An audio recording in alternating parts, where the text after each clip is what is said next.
So you want to create some video content, but don't have access to professional gear? Don't let that stop you. If you only have a point and shoot basic SLR or a cell phone, you can tell your story. Hi, I'm Todd. I'm here to show you some tricks and tips how to improve your video and audio quality using these simple tools. Composition is the art of arranging objects in the frame, also known as framing. But before we move on, we need to go over using a cell phone.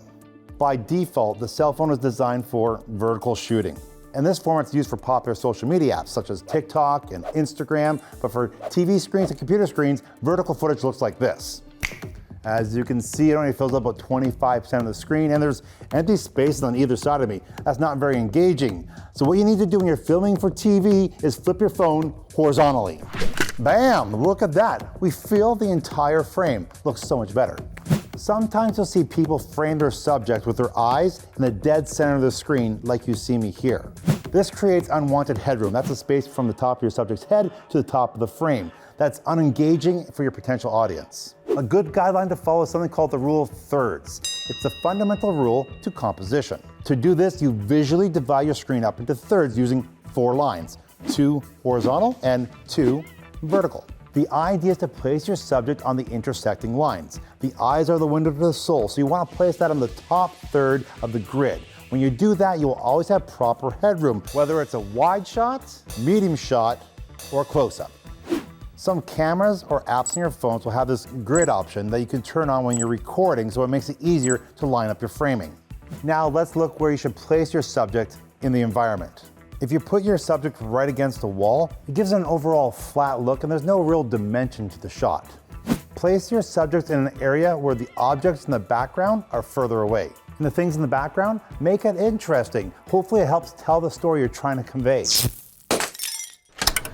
Lighting, the most important attribute when it comes to improving the overall look of your interviews or your stand-ups. You see, most phone apps or point-and-shoot cameras, they're configured for an automatic exposure. So it's very important the brightest thing in your frame should be your subject. That way your camera will set the exposure for that object. Don't put your subject in front of a window or a blank white wall. The outside light from the window or the light reflecting off the white wall will cause the iris in your camera to automatically close to compensate for the bright background. As you can see, I'm the subject, I'm a little silhouetted, and it's exposing for the bright background, leaving me dark and hard to see. Switch sides. Instead, shift your subject and your camera around so the window isn't the background, but the light source. As you can see, the camera is compensating for the light now coming from the window, exposing me properly, giving you an overall better image for your interview. So now you're maybe saying, hey Todd, what happens if I get to a location that has little to no light from an external window? Just like this? Well, it's an opportunity for you to bring lights of your own. Maybe you have a USB light or a ring light or even a house lamp. These would be perfect to use in this scenario. Some people add the lights right above the camera so it shines directly onto their subject. And there we go. This looks good. It's a nice balanced lighting, the light's heading straight on. We could add a little bit more definition to the face by making some shadows. If you move your light source to a 45-degree angle from your object, it helps create some shadow and give some definition to your subject. Last scenario for you. What if there's no windows, you have no external lights to bring, so you're forced to use the existing lights at a location, such as ceiling lights? For this situation, don't place your subjects directly under the lights above. This will cause dark shadows from above, giving your subject something called raccoon eyes or dead eyes. Remember, the eyes are the window to the soul, so let's get some more light around the eyes. To do that, move your subjects back from the light so they're at a 45-degree angle from the source. This will help the light from above to spill across the face, adding more light to the eyes. Remember, the better the lighting on your subject, the better image quality you'll be able to capture. Nothing destroys video content quicker than bad audio. You want your viewers to feel like they're part of the conversation, and to do that, you need the clearest quality of audio you can get. And the key is proximity. What that means is the closer your microphone is to your subject, the better your audio will be. Proximity.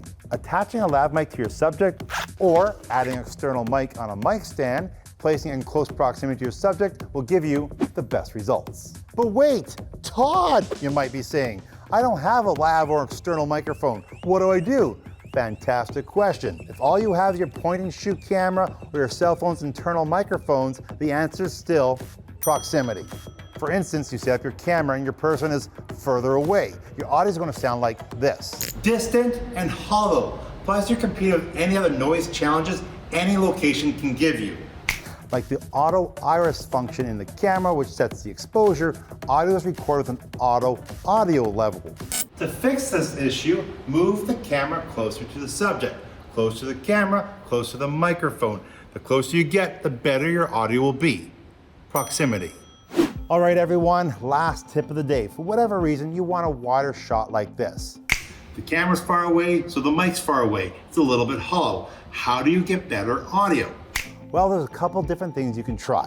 One is using a separate recording device such as a Zoom mic, but you could also just use another phone and record the audio as a voice memo. Just put the phone or Zoom mic closer to the subject and make sure both sources are recording. And you can make your audio go from this distant sound to this closer, clearer sound.